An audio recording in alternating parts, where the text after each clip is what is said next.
జయసుధ తెలుగువారికి పరిచయం అక్కర్లేని నటి. అంతలా తెలుగు సినీ ప్రియుల గుండెల్లో చెరగని ముద్ర వేశారు. ఆనాటి స్టార్స్ ఎన్టీఆర్, ఏఎన్ఆర్, శోభన్ బాబు సరసన తనదైన నటనతో మెప్పించారు. తెలుగు, తమిళ భాషల్లో హీరోయిన్ గా రాణించారు. సహాయ నటిగా ఎన్నో సినిమాలు చేశారు. ఇప్పటికీ వెండితెరపై అభిమానులను అలరిస్తూనే ఉన్నారు. గత ఏడాది విజయ్ నటించిన వారీసులో తల్లి పాత్రలో మెరిసిన జయసుధ తాజాగా ఓ ఇంటర్వ్యూలో తన వ్యక్తిగత జీవితం గురించి పలు ఆసక్తికర విషయాలు వెల్లడించారు. తన భర్త ఆత్మహత్యకు అప్పులు కారణం కాదని అన్నారు.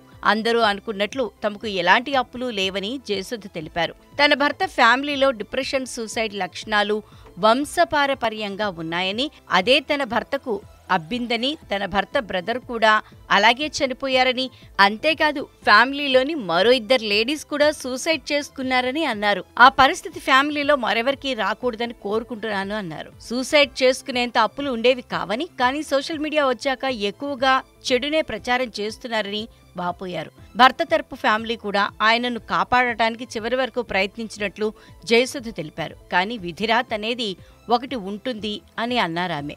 భర్త మరణం తర్వాత తాను షాక్లో ఉండిపోయానని, ఆ తర్వాత దిల్ రాజు నిర్మించిన శతమానం భవతి సినిమా చేసినట్లు వివరించారు. సినిమా చేయటం వల్లే ఆ విషాదం నుంచి బయటపడినట్లు జయసుధ వెల్లడించారు. ఆ సమయంలో తన ఫ్యామిలీ మెంబర్స్ సపోర్టుగా ఉన్నారని తెలిపారు.